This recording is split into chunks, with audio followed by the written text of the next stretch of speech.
effectivement. Tu me dis quand c'est parti? C'est parti. Alors, bonsoir tout le monde. Bienvenue à cette séance spéciale du 16 décembre 2024. Alors, on va y aller avec l'adoption de l'avis de convocation qui propose Josiane et Catherine. L'ordre du jour, qu'on modifie en ajoutant les points préparation d'offres d'achat pour un bâtiment et mise à jour contrat d'assurance municipale, Fonds d'assurance des municipalités du Québec, et on retire le point émission d'un chèque projet TEC 2029 pour les services EXP Inc. avec les changements qu'ils proposent Marie-Claude et Catherine. Alors, le point suivant, émission d'un chèque monorail portée ergonomique, projet TEC 2019, Frontenac Technologies. Alors, il s'agit de l'installation d'un monorail qui va nous permettre de retirer les pompes éventuellement ayant besoin d'être réparées. C'est lourd, on a besoin d'un appareil pour les soulever. Il fallait remplacer l'appareil qui était en place parce qu'il prenait trop d'espace. L'appareil, la chèvre, qu'on appelait, a été retiré l'été dernier. Alors, qui propose? C'est pour la somme de 4 213,83. Marie-Claude? Josiane? Stéphanie, excuse. Émission d'un chèque honoraire professionnel, mandat d'accompagnement pour le projet TEC 2019, Alain Saladius, qui nous a aidé à tout préparer, dans le fond, un document pour la reddition de compte dans le cadre de ce programme qui se termine cette année, en 2024. Alors, le montant des honoraires à verser, 2 436,32. Qui propose? Catherine? Josiane. Point 5, émission d'un chèque assistance pour ajout d'un système de traitement visant la dureté de l'eau pour le projet TEC 2019 Brouser. Alors, le chèque est à émettre pour la firme Brouser au montant de 3 800. Ça a été la firme qui nous a accompagnés dans le cadre en génie, dans le cadre du mandat d'adoucisseur, le système d'adoucissement d'eau. 3 800. Qui propose? Marie-Claude? Josiane. Inspection de plomberie. En lien avec une conduite affaissée pour le projet TEC 2019 Bleu Mer. C'est dans le fond, une facture qui est à rembourser de la part de la compagnie à la compagnie Bleu Mer pour 1 486,5 qui a, dans le fond, engagé des dépenses pour vérifier son réseau d'égout qui, au final, le bris était causé du côté de la municipalité. Alors, il faut rembourser. Je propose Catherine et Stéphanie. Point 7, émission d'un chèque pour la réfection de la toiture, projet CPRQ, requalification de l'église Bishop Seward Mémorial pour toiture 3 étoiles. Alors, on nous demande, normalement, on a gardé 10 du montant global du contrat. On nous demande de verser en fait, au contrat, on prévoyait une libération de la moitié des retenues cumulatives, c'est-à-dire 5 à la suite de tous les documents à la fin des travaux. Et donc, la libération de la deuxième moitié se fera 1 an après l'acceptation finale des travaux. Alors, qui propose la somme, dans le fond, le versement de la somme de 26 289,88 constituant 5 des retenues contractuelles. Bob? Et Marie-Claude. Point 8, émission d'un chèque service juridique PFD avocat. Alors, c'est une facture qui nous a été soumise au montant de 595,01 sous à payer à PFD avocat. Qui propose? Catherine et Stéphanie. Assistant général travaux municipaux pour Conseil SACO, c'est dans le cadre de du projet Freilichberg en haut. Le professionnel nous accompagne c'est un consultant professionnel qui nous accompagne et nous suggère, dans le fond, des moyens une contre-expertise. Voilà, merci. 293, pas cher pour une contre-expertise. 293,19. Saco? Qui propose? Gilles et Catherine. Rémission de chèque, réalisation de travaux de voirie sur les chemins de Pinac, Mécanitoche et Verger-Modèle. Il y avait un chèque qui avait été émis pour excavation Saint-Pierre et Tremblay. Nous demandait de réémettre un chèque parce que le chèque avait été posté Et en raison de la grève postale, il était toujours... Alors donc, pourquoi on réadoptait maintenant? Si jamais ils ne le reçoivent pas avant la fin de l'année, ça va être également. OK. Pour émettre l'échec, signer l'engagement avec eux qui nous ramènent sur l'autre. OK. C'est juste ça. Sinon, ben, ils vont attendre que la poste récupère tout le retard. C'est vous qui voyez. OK. C'est sûr que le montant est important.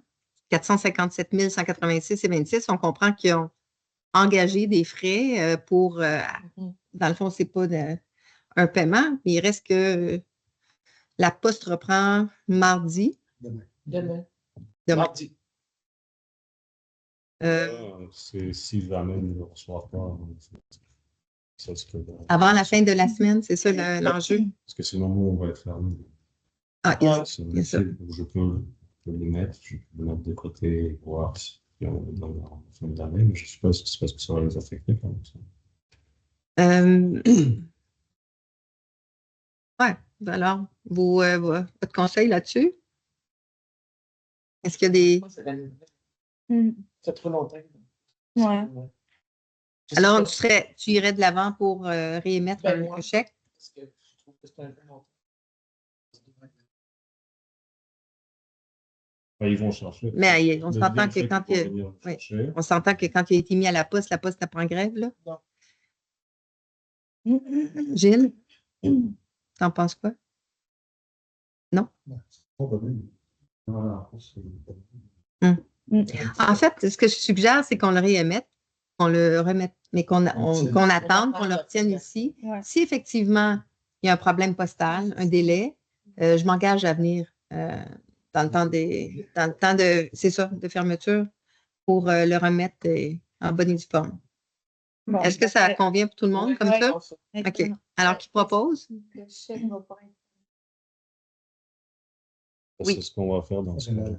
Ah, tu vas le faire sans attendre? OK. Non, je ne vais pas le faire tout de suite, mais je le ferai peut-être la dernière journée de la semaine dans ce cas-là.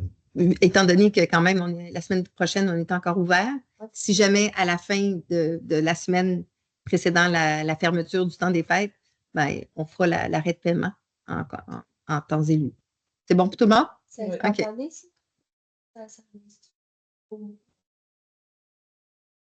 L'arrêt de paiement se fait sur une. En fait, tu choisis ton temps. Ça peut être 3 mois, 6 mois. C'est comme pour une période que tu renouvelles à chaque. C'est juste qu'elle est valide pendant. Oui, il faut toujours. C'est pas, si on le fait, je vais quand même demander une sorte de décharge, quelque chose de la part de Saint-Pierre-Tremblay. qui s'engage à nous ramener le chèque, parce que sinon, on va rester. Effectivement, oui, c'est ça. Alors donc, sous ces conditions que tu viens d'énumérer, on va réémettre le chèque. Est-ce qu'on avait des propositions secondaires? Qui propose? Oui. Okay. Josiane et Stéphanie. Bravo les filles. Renouvellement de contrat et émission d'un chèque pour l'entretien des logiciels municipaux, c'est pour PG Solutions. Il y a 3 factures qui cumulent 14 960 et 55, 6 262,69 plus 2 451 et 27 pour la somme de 23 674 et 51. PG Solutions, c'est la firme qui, dans le fond, fournit les logiciels de travail à la municipalité. Et c'est lui qui était. On l'avait en novembre, on avait retardé le paiement étant donné qu'on avait passé une résolution pour contester. C'est-à-dire qu'ils nous ont écrit une gentille lettre pour expliquer la situation dans laquelle ils se trouvaient, mais qui comprenaient qu'on trouvait que c'était cher payé. Alors, qui propose? Gilles et Marie-Claude. Offre de service système de contrôle des accès dans le cadre de la TEC 2019 pour Alarme Perfection. Donc, on fait uniformiser dans le fond, le contrôle et l'accès à l'aqueduc. On a installé une serrure, un nouveau système de sécurité d'accès, donc, et on fait ça dans le cadre des travaux de mise en place du nouveau système d'adoucissement de l'eau ouvert par la TEC. Qui propose 2862 et 61. Je suis sûre que Josiane, ça te tente. Qui propose? Gilles et Stéphanie.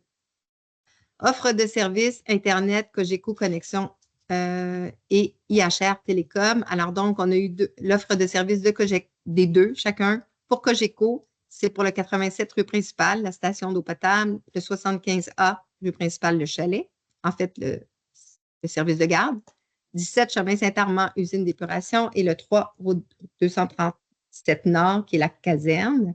Alors donc, 44,95 par mois avant taxe pour ces services de Cogeco. Et IHR qui nous propose 50 $ par mois et 65 $ par mois avant taxe pour le 18 rue de la Liberté, le poste de surpresseur, et le 2 place de l'Hôtel de Ville. Qui propose? Et Josiane. C'est moins cher peut-être. C'est moins cher que maintenant. Effectivement, une économie. Offre de service tonte de pelouse pour la saison, tonte de pelouse Marcotte pour la somme de 13 728 et 1 pour les mêmes terrains municipaux qui étaient couverts en 2024 pour une nouvelle entreprise. Qui propose? Bob et Catherine. Travaux horticoles pour la saison 2025 de la part de Jardin Signature, c'est l'offre de service à 1575 pour les travaux horticoles qui seront effectués au Parc Dwyer, au Grammar School et à l'Hôtel de Ville. Qui propose? Et Bob. Marie-Claude et Bob. Adoption du règlement 170-12-2024, amendant le règlement d'emprunt 135-01-2011. Alors donc, on avait adopté un avis de motion à la dernière séance. On a modifié depuis le premier alinéa de l'article pour apporter plus de précision, comme nous l'a recommandé notre conseillère du ministère des Affaires municipales et de l'Habitation. Alors, on propose l'adoption de ce règlement qui va nous permettre de modifier notre règlement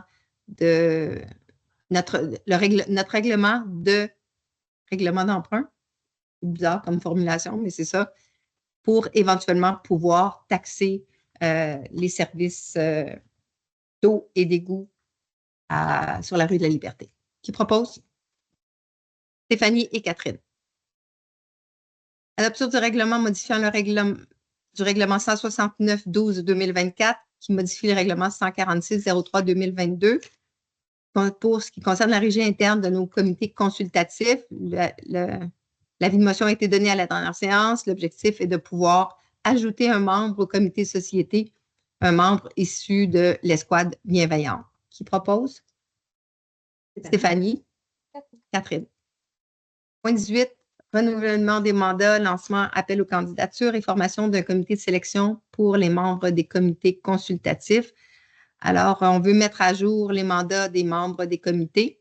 Donc, il s'agit de confirmer dans un premier temps la validité et de renouveler les mandats des membres suivants pour les sièges numéro 3 et 4 qui se terminent le 7 mars 2025. Culture et tourisme, Marie Lavergne et Lou-Gabriel Vaugeois. Environnement, Henriette Jetten, c'est comme ça qu'on prononce, Jetten et Jean-Philippe Baube. Agriculture et foresterie, Pierre Jobin et Luc Letendre. Société, David Maltais et Laure Varidel. Et on veut aussi faire appel à tous par la voie du site web et du journal pour pouvoir pourvoir les postes numéro 1 et 2 des comités culture et tourisme, environnement, agriculture et foresterie et société. Donc, si vous êtes intéressé par quelque chose, tout est ouvert, je dirais, comme ça. Présentez votre lettre d'intention, votre CV à la municipalité, à l'adresse municipalité@philipsburg.ca. On fera des rappels via le messager, entre autres, et la page Facebook de la municipalité. Et le conseil, évidemment, formera le comité de sélection pour constituer les comités consultatifs. Et on attend les candidatures avant le 20 février 2025. Qui propose? Marie-Claude et Stéphanie. Dépôt de la programmation finale du programme de la taxe sur l'essence et de la contribution du Québec. Le nom peut changer. Ah, c'est le vieux, d'accord, 2019-2024. Ouais. Alors donc, on a pris connaissance de toutes les informations dans le guide. On retravaille encore notre dernière, en fond, programmation. C'est vraiment la programmation finale. Là, on est dans les tout derniers 1000 et on la dépose au MAMACH pour approbation. Qui propose? Bob et Gilles. Reddition de compte finale, programme d'aide financière pour les bâtiments municipaux pour le PRABAM. On se rappelle qu'on a eu une subvention de 100 000 $ pour la réfection de l'hôtel de ville. On en est maintenant c'est quelque chose qui est arrivé, ça dans le fond, c'était pas en 2023, si je ne me trompe pas, ou 2022 même. Et le programme est arrivé en 21. En 21. Pour la fête, c'est du 22 au 23. 22-23. Il ferme le programme. Et on est en reddition de compte. Alors donc, il faut, dans le fond, tout préparer et attester que toutes les choses ont été faites de façon conforme. Et autoriser notre directeur général ou moi-même à signer les documents. Qui propose? Bob et Stéphanie. Reddition de compte également pour le programme d'aide à la voirie locale. C'était le volet pour les projets particuliers d'amélioration par circonscription électorale. Alors, on avait reçu une somme de 31 000 $ dans le cadre de travaux d'amélioration, des frais qui étaient admissibles. La reddition de compte va nous permettre de récupérer l'argent qui nous avait été promis. Qui propose? Ah, Josiane et Catherine. Il n'y a pas juste moi qui ne sais pas, hein, c'est comme elle-même. C'est bon. Approbation des virements bancaires, budgétaires. Donc, considérant qu'il y a eu des dépenses courantes qui respectent le cadre budgétaire prévu pour 2024, considérant que les écarts entre les dépenses et les prévisions ont été effectués à la suite et conformément aux résolutions adoptées par le conseil municipal, on veut autoriser le directeur général à procéder aux virements budgétaires nécessaires afin d'équilibrer les comptes crédités et débités. J'ai Gilles qui propose et Bob. Projet d'entente avec la compagnie 92, 88, 58, 54 Québec Inc. pour le transfert d'infrastructures. Alors, c'est une proposition qui, dans le fond, vise à reprendre possession du... attendez un petit peu, j'ai perdu mon... OK. Du chemin de la liberté, qui est encore, dans le fond, la propriété du promoteur du projet Frelichburg en haut. Alors, la municipalité est prête dans le fond, à avoir au transfert des infrastructures de réseau des égouts d'aqueduc et de la rue. Qui propose? Oui. Josiane, Catherine. Préparation d'actes de servitude pour le 79 rue principale. Alors, on veut normaliser notre emplacement et l'accès aux réservoirs souterrains, réservoirs où nos pompiers s'approvisionnent quand ils ont besoin d'eau.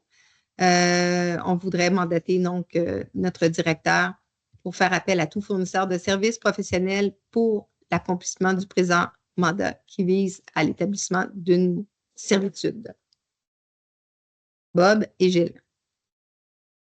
Préparation d'offres d'achat pour un bâtiment. Alors donc, on mandate notre directeur général pour entamer une démarche d'acquisition d'un bâtiment situé sur le territoire de la municipalité et de préparer un projet d'offre d'achat.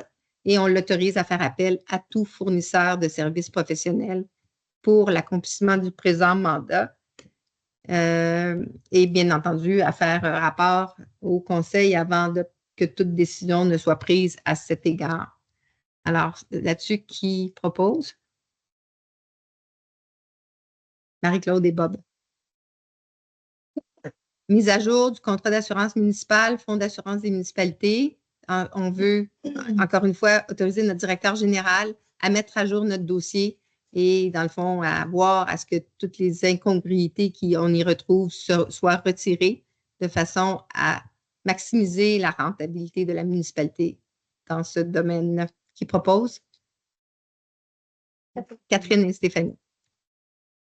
Entente avec la Ville de Sutton, collaboration entre les services de greffe. Donc, après, dans le fond, la mise en place de notre entente avec notre municipalité voisine, on propose de mandater notre directeur général à préparer avec son homologue, dans le fond, une entente intermunicipale pour le partage de notre ressource au service du greffe, soit notre trésorière, greffière trésorière adjointe ou trésorière greffière adjointe. Non, greffière. OK. Juste Alors, pour dire, oui. elle va entrer en poste là-bas à partir du 6 janvier. 6 janvier déjà. Juste Oui. pour finaliser Oui. le cadre. Parfait. Qui propose? Bob et Stéphanie. Reconduction de l'entente avec la Ville de Sutton pour la collaboration entre les services municipaux de sécurité incendie.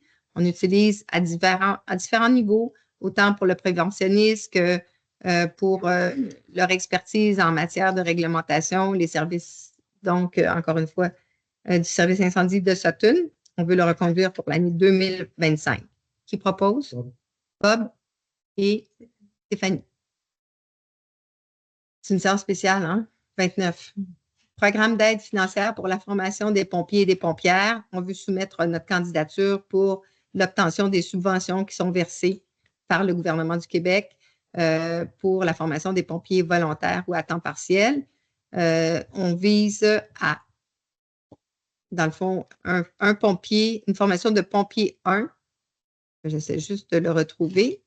Il y a une formation, c'est ça, pour le programme d'opérateur d'autopompe, le programme officier non urbain et le programme pompier 1. Bob?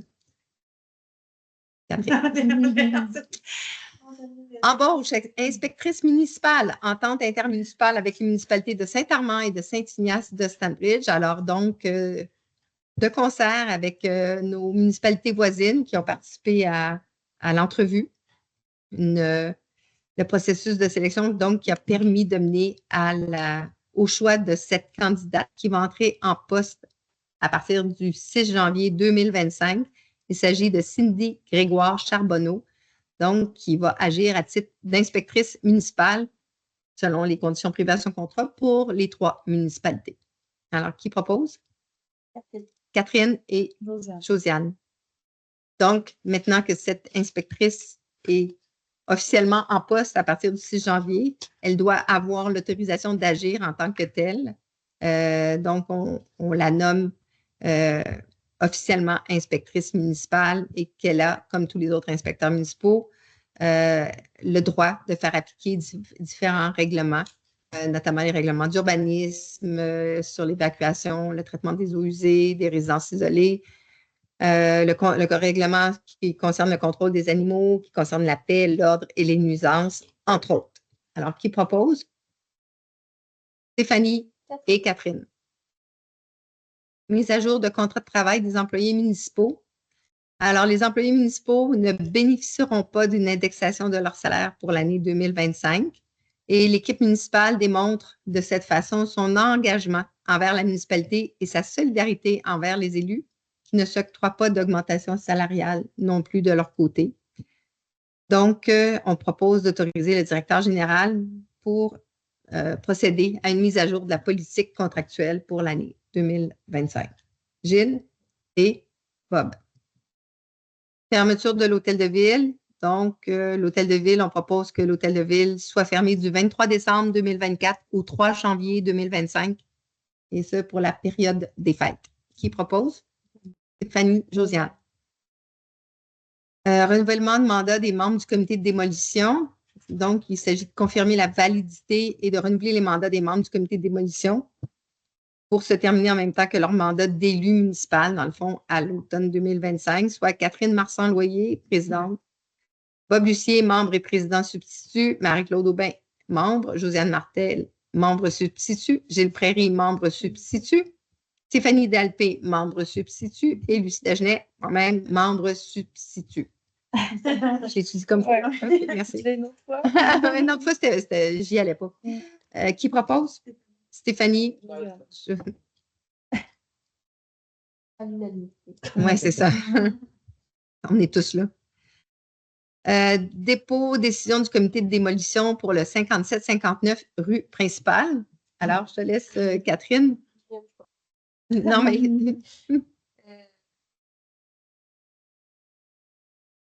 OK. Donc, en fait, tu as siégé à la séance d'aujourd'hui et, dans le fond, le comité de démolition a acquiescé ou non à la demande de démolition? Oui, le comité de démolition a acquiescé à la. Parfait. Donc, le processus suivra son cours. J'ai cru comprendre qu'une demande devait être adressée au ministère de la Culture à ce sujet-là. Oui, parce que c'est plus vieux que 1940. C'est ça. Alors, on verra. La première étape a été franchie. Parfait. Demande d'amélioration, il n'y a pas d'option là-dessus. Demande d'amélioration de la couverture cellulaire. Alors, c'est une demande de partager, dans le fond, cette résolution en vue de demander aux partis politiques du fédéral de s'engager à voir avec les compagnies de services cellulaires en vue de conclure des ententes d'itinérance parce qu'il manque de tours. Mais si tout le monde pouvait se connecter par itinérance sans frais supplémentaires, ça pourrait régler en grande partie les problèmes d'accessibilité. Alors, donc, ce qu'on souhaite, c'est que les clients de services cellulaires, peu importe leur fournisseur, puissent bénéficier de la présence des sites cellulaires dans la région où ils se trouvent. Alors, qui propose? Stéphanie, Catherine. Demande d'officialisation pour le lieu-dit Joy Hill. Alors, considérant que la commission de toponymie reconnaît déjà la côte Joy Hill sur le chemin Richford comme étant un lieu-dit, et considérant également la recommandation du comité consultatif culture et tourisme, on propose de soumettre le nom Joy Hill pour officialiser ce lieu à la commission de toponymie et éventuellement d'apposer un écriteau pour le signaler sur la route. Marie-Claude et Bob. Période de questions. Le conseil tient une période de questions. Merci tout le monde. Alors, ça va être la levée de la séance qui propose. J'ai Gilles et Catherine et Josiane et Stéphanie, c'est ça, voilà. Joyeuse fête. Merci tout le monde. Joyeuse fête à tout le monde. Au revoir.